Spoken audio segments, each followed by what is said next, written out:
Oskar de Levanger 26 Eylül 1895'te Würzburg'da doğdu. Birinci Dünya Savaşı sırasında teğmen rütbesine yükseldi ve demir açı kazandı. 1919-1921 yılları arasında Rut ve Saksonya'daki komünist yükselişlerin bastırılmasına görev yaptı.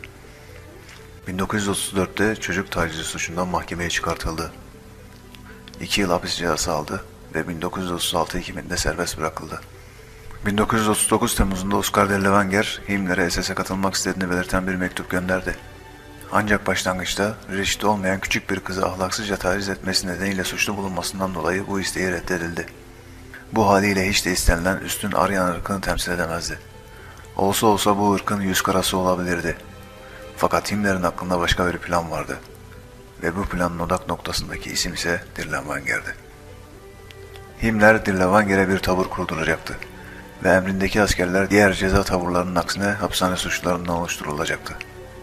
Bu birlik Almanya'nın en tehlikeli suçlularını ve psikopatlarını silahlandırarak doğudaki işgal edilmiş topraklarda yaşayan halkı dehşete düşürmek ve sivil vatandaşları korkutarak yıldırmak için 1940 yılında Heinrich Himmler'in emriyle kurulmuştu. İlk başlarda 300 kadar tecavüzcü, katil, hırsız ve kaçak avcılardan oluşan bu birliğin komutanı olan 45 yaşındaki fanatik Nazi subayı Oskar de Levanger kısa zamanda birliğin mevcudunu 4000 kişiye yükseltti.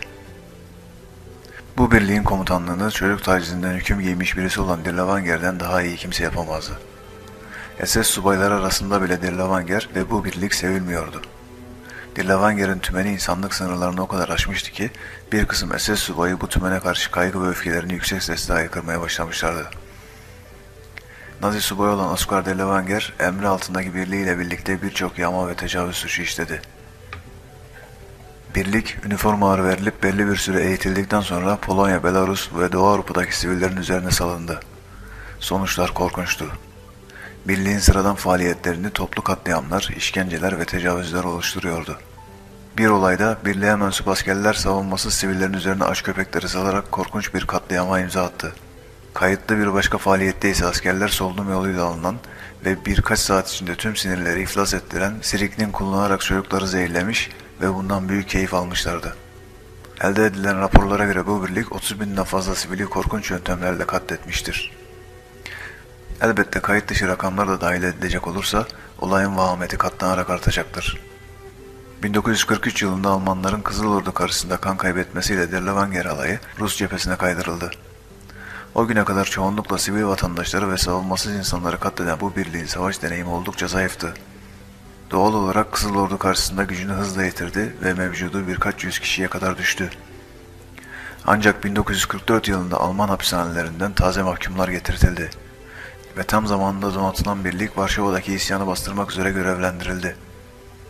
Polonya'nın Wola bölgesinde gerçekleşen ve Wola katliamı olarak adlandırılan hadisede birlik 500 kadar genci süngüleyerek ve makineli tüfekle delik deşik ederek yeni bir vahşete daha imza attı.